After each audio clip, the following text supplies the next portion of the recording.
59, titled The All-Time Greatest Social Justice Warriors, wherein I discussed some of the demands that had been made by uh, some Dartmouth College students when they stormed the president's office.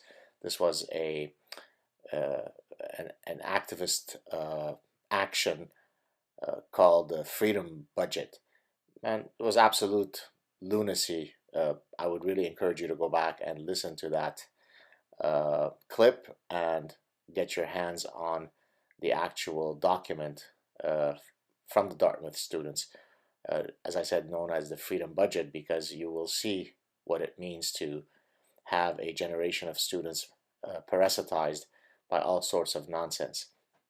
In any case, I should also mention that at one point I was a visiting professor at Dartmouth College at the Tuck School of Business. But in any case, today I wanted to discuss yet another manifestation of this type of so-called activism by angry, indignant students fighting for their rights and the rights of the oppressed. And this comes to us from Salem College.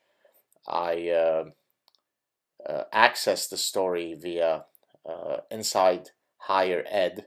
I'll put the link to the story at the bottom of the YouTube clip.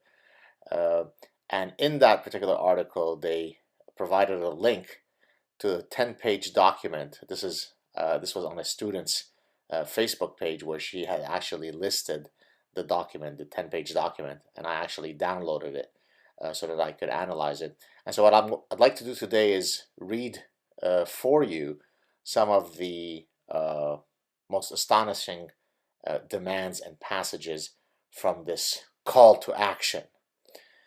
All right, here we go. So now I'm reading verbatim.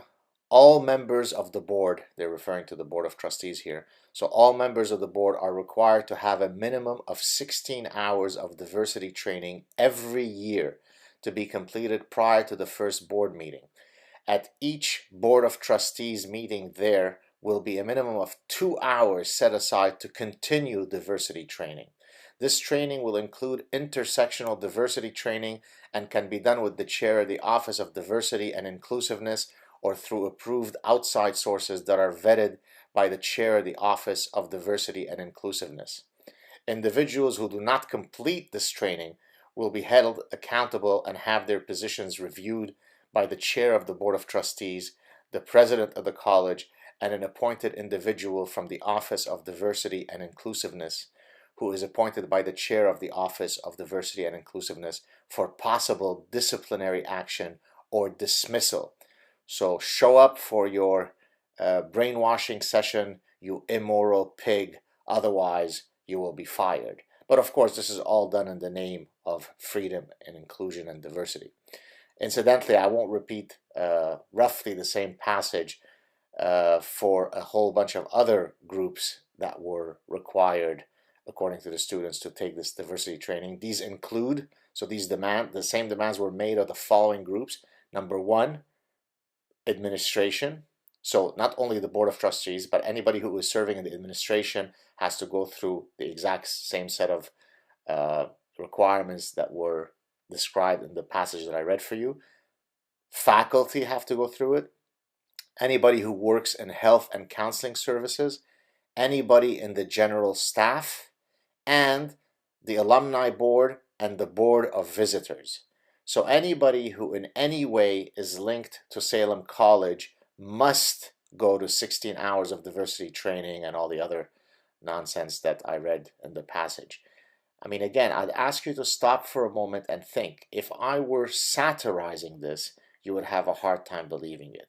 If I were doing a satire of how people were brainwashed in gulags using all sorts of language like the chair of inclusive thinking and the chair of proper polite thinking, you would think that this is just a joke. It's not. There is a bunch of students at endless number of colleges who actually have had their brains sufficiently parasitized by these unbelievably grotesque ideas that they find it totally within their purview and their rights to actually ask these things with a straight face. But let's go on. Oh yes, this is a good one. As a women's college, I haven't mentioned yet that Salem College is a all women's college. So as a women's college, faculty will present their subjects to encompass intersectional women's history.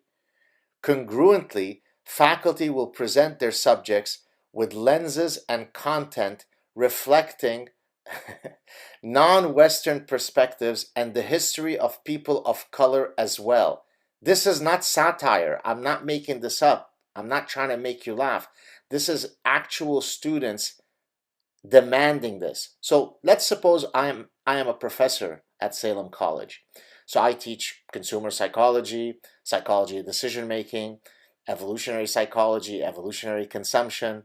So now I would have to incorporate intersectional women's history, and I would have to present my subject matters with a lens and content reflecting non-Western perspectives and the history of people of color as well. If I were not to do that, well, then I might have to be sent to Gulag 13 for inclusiveness and diversity training.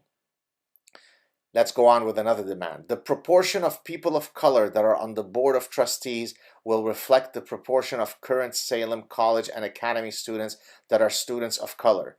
And nominating and appointing individuals to serve on the board of trustees, preference will be given to alumni of color. I like it. But this is not in any way racist, because remember, only whites can be racist. People of color are noble creatures.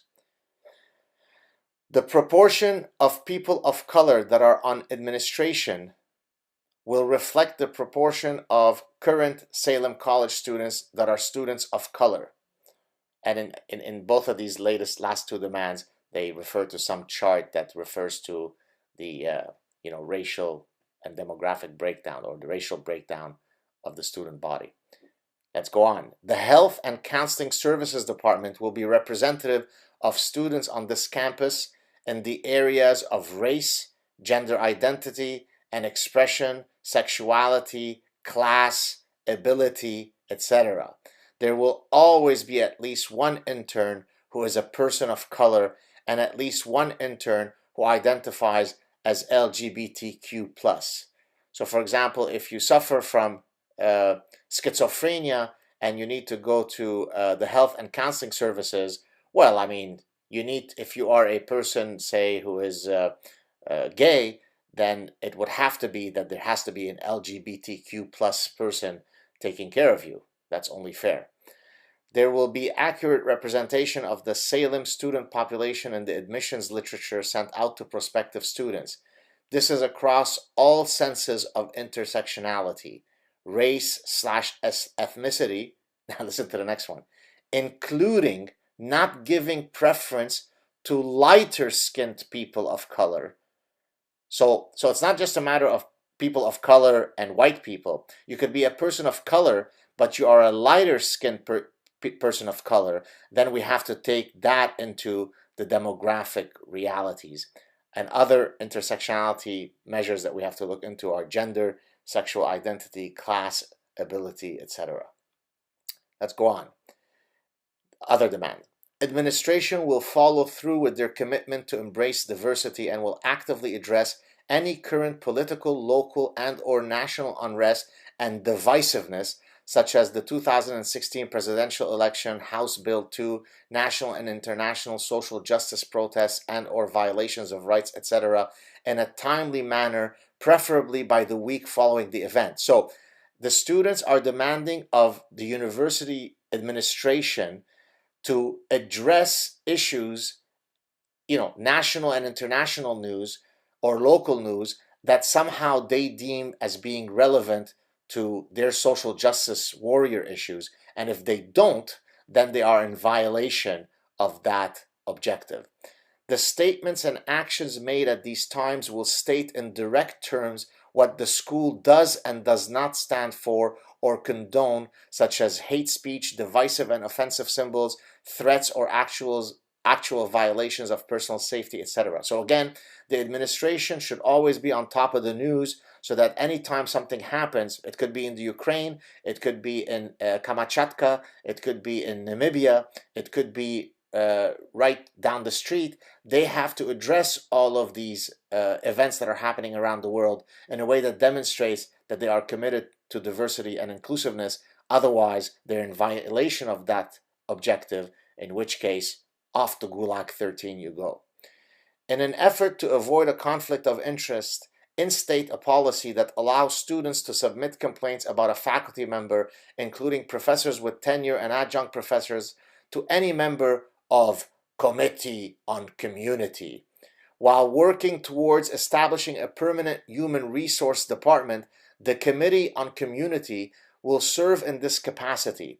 Repercussions will match the severity of the transgression and can be in the form of, now you have to hear this, I wish that I were making this up. I wish that this were Gad satire. It's not.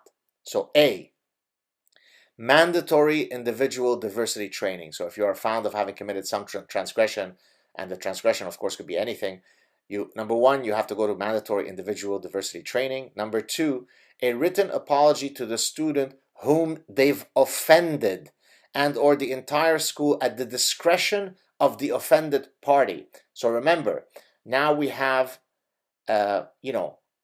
actions that if they lead to offense, you're guilty. An element of community involvement / service that directly relates to the offended group. D, suspension / termination of employment. If you offend me enough, then I fire you, and it doesn't matter if you are tenured. This is the result of 2 violations over a 5-year period, or if otherwise decided upon by Committee on Community. So imagine my teaching an evolutionary psychology course. Someone is not happy that I didn't mention transgenderism in the course. They are offended. They file a grievance against me. 2 of these grievances, and it's bye-bye tenure. You're fired, Jew boy. Let's go on with another, demand for dignity, inclusiveness, and diversity. So, to preserve the integrity of the education that is received at Salem College, faculty will be made accountable to comments made on faculty / course review surveys conducted at the end of the semester.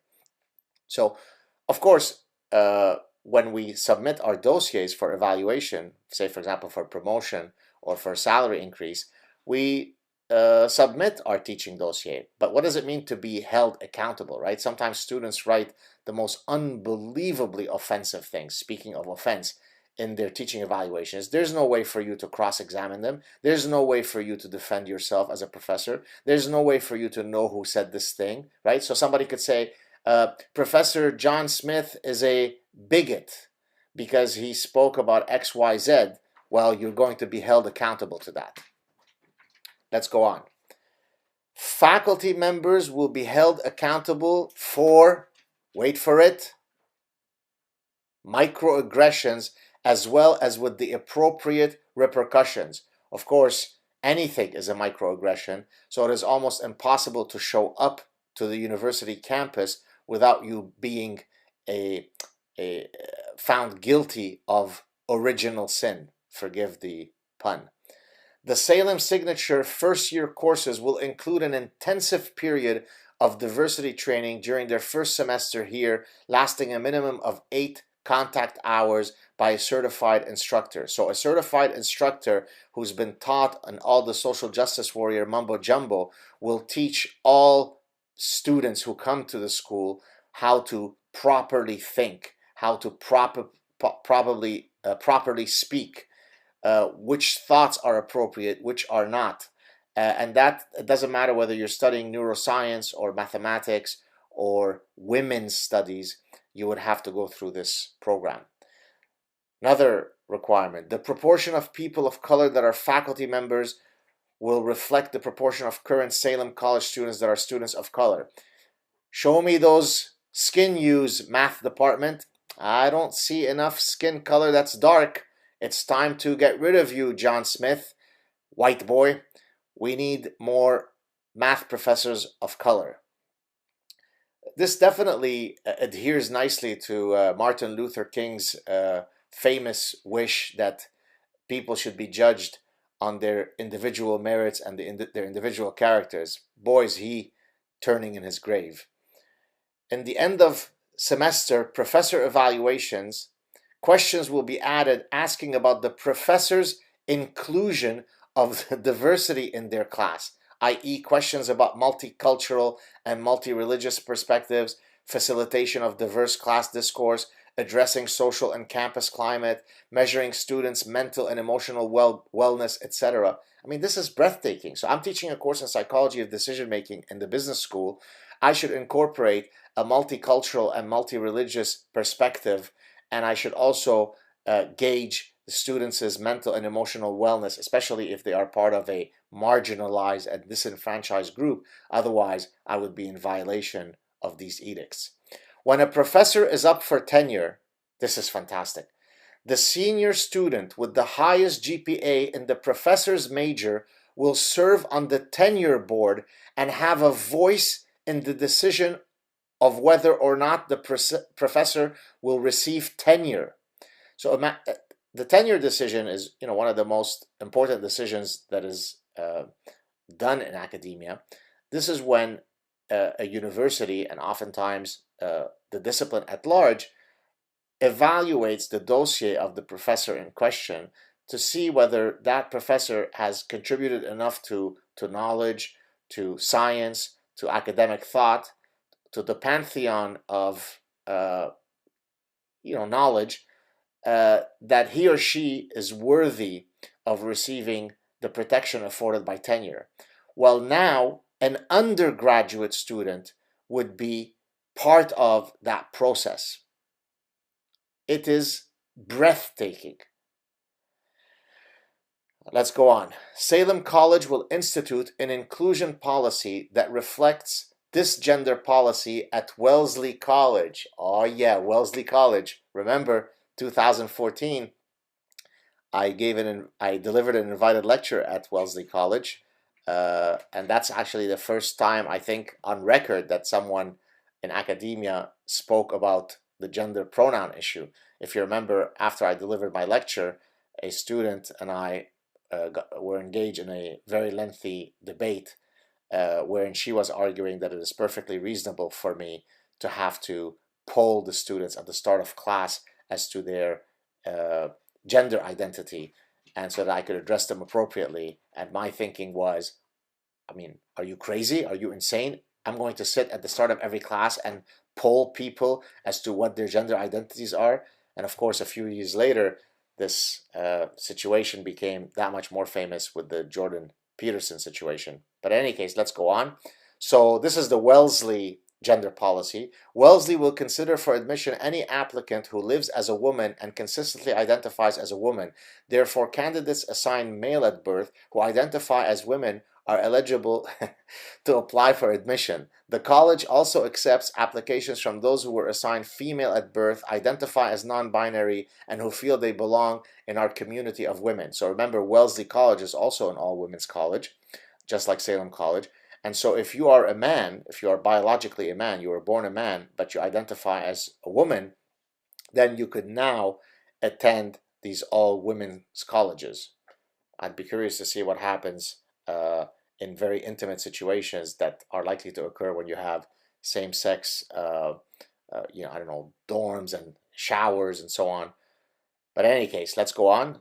Here's another one, gender policy. As part of the diversity of the Salem community, includes students, faculties, and staff who have serious gender identities. A, Salem College will assign email addresses based on preferred rather than legal name.